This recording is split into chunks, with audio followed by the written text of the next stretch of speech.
So gene pool is the first word, and that's all the available genes for a given species population.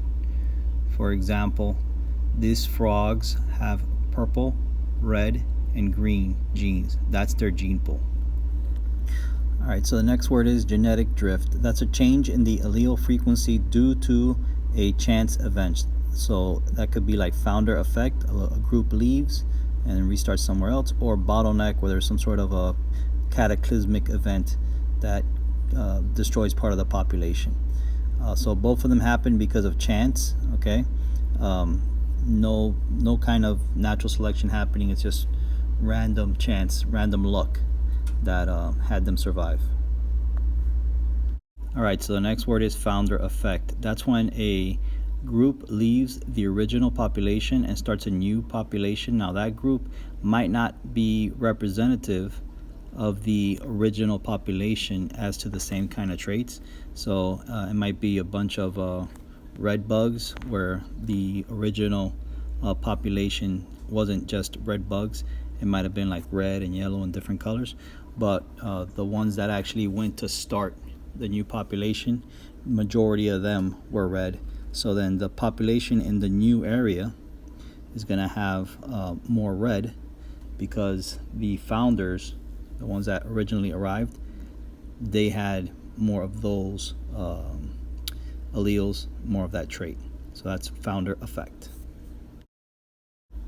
All right, so now the next word is bottleneck effect.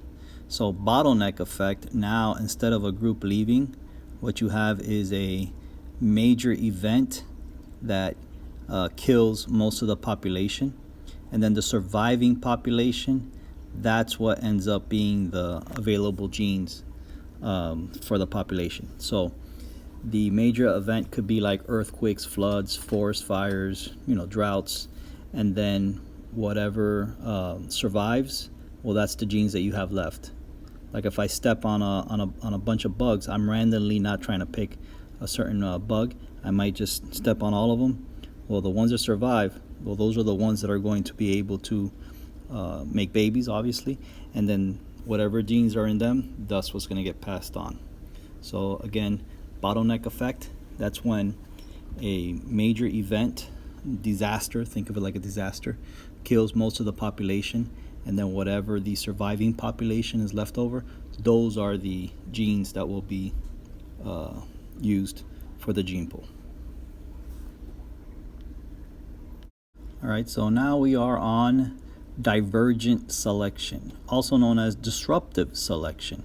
That's when the traits that are going to be selected or picked, they're the ones that are on opposite ends of the spectrum. They are divergent. Divergent is, you're going in a different direction. They are divergent. So it would be like saying tall and short survive, but anything that's in the middle, medium height, well, that dies. It's like saying dark colored moths and light colored moths survive, but nothing that's medium colored, nothing that would be like in the middle. So that's what you call divergent or disruptive selection. You're choosing, or the natural selection that's happening is going in both directions. The medium, the thing that's in the middle, that's not happening. That's what's going away. That's called divergent or disruptive selection. All right, so the next word is stabilization or convergent selection. So now you are selecting against both extremes. So this is opposite of the first one I was talking about. Instead of trying to get really tall and really short and nothing in the middle, now you're trying to get to the middle. You do not want real tall, you do not real short, you want it to be in the middle. You want the mean, you want the median. So you want medium size, you want medium sized beak.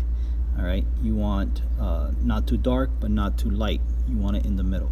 That's considered stabilization or convergent selection. You want to converge, you want to come to the middle.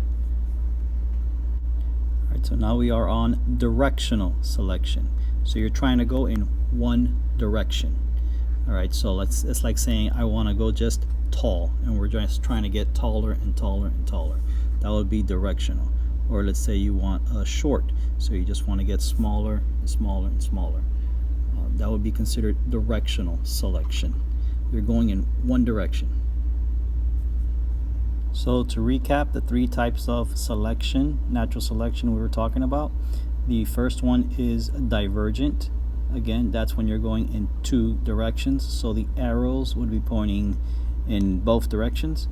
Stabilization or convergent selection, that would be with the arrows pointing towards each other because you're trying to get to the middle. Directional selection, you'd be pointing in one direction, so the arrow would just be pointing in one direction. Speciation is when you are making a new species. You're going from one type of bird to different types of birds. So from one type of finch to different types of finches.